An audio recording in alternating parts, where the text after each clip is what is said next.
Jadi kalau kita lihat pendekatan yang dilakukan di negara-negara maju, mereka melihat bahawa formative years ataupun peringkat pembentukan, terutama di peringkat sekolah rendah, perlu diisi dengan pembinaan paling asasi ialah sikap. Perlu diisi dengan pembentukan nilai. Ketiganya, perlu diisi dengan kemahiran berfikir yang betul. Dan ini akan memberikan momentum untuk mereka tahu cara belajar yang idealnya. Itu yang pertama. Dan yang kedua, pelbagai sudut, contohnya macam literasi, numeracy itu perlu ada. Persoalannya ialah apakah penilaian terhadap ini? Apakah method of evaluation ataupun method untuk kita menilai pencapaian anak-anak? Method pencapaian kena menyeluruh. Peperiksaan hanya satu juzuk sahaja. Dia tak boleh dijadikan semata-mata. Jadi itu yang timbulnya metod penilaian berdasarkan bilik darjah. Penilaian berasaskan murid. Jadi bukan lagi cikgu centered tetapi murid centered. Pelaporan berkaitan perkembangan anak-anak ini. Aktiviti-aktiviti mereka untuk membentuk sikap. Dan ini yang diperlukan untuk menghadapi masa depan bila mereka berhadapi dengan AI, dengan artificial intelligence dan sebagainya. Sebab itu kita lihat bagaimana di negara China contohnya. Kalau dulu untuk dapat minta pekerjaan bergantung kepada peperiksaan, bergantung kepada penguasaan bahasa. Tetapi sekarang kalau kita pergi, contohnya baru ni kita cuba lihat permohonan kerja, tawaran kerja di negara China contohnya, dia letakkan kemahiran untuk melakukan kerja berkumpulan, kemahiran problem solving skill, menyelesaikan masalah.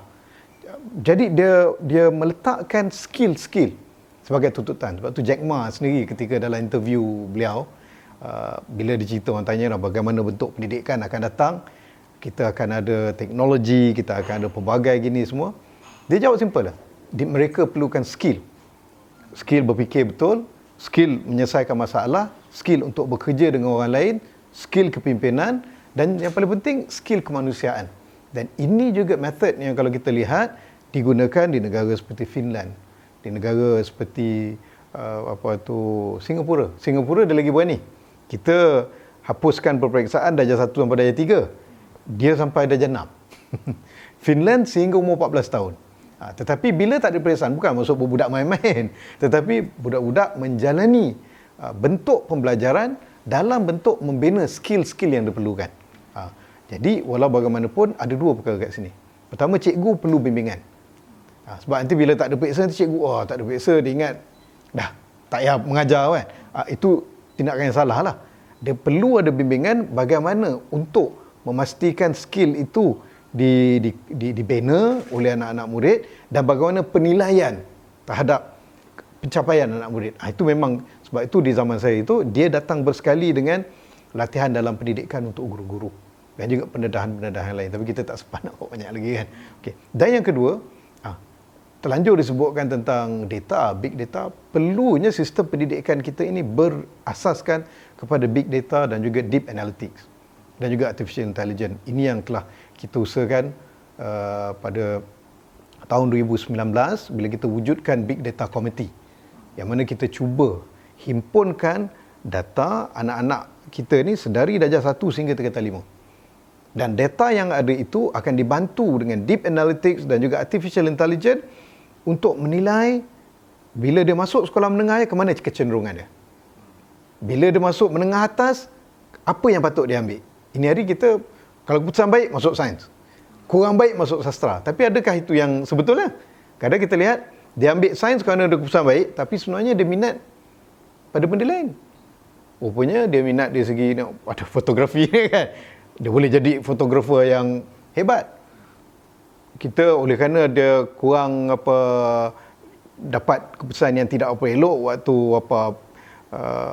tingkatan 3, jadi bila tingkatan 4 masuk sastra. Walhal dia ada kemampuan dari segi coding dan sebagainya. Dia boleh jadi seperti Zuckerberg, dia boleh jadi seperti Steve Jobs dan sebagainya. Tapi oleh kerana kita tidak berasaskan kepada data dan sains, akhirnya kita banyak potensi-potensi anak-anak kita yang terbiar begitu saja. Maka bila kita wujudkan Jawatankuasa Data Raya, ia bertujuan untuk membina kita punya pendidikan ke arah IR 4.0 itu. Dan dia tidak berhenti di sekolah saja.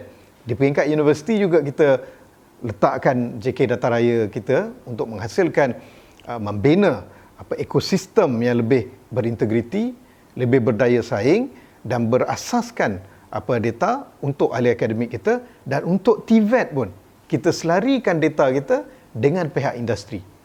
Jadi benda tu dah lengkap dah. Tapi malangnya aku sangka hujan hingga ke petang kan. Aku sangka panas hingga ke petang, tapi hujan di tengah hari.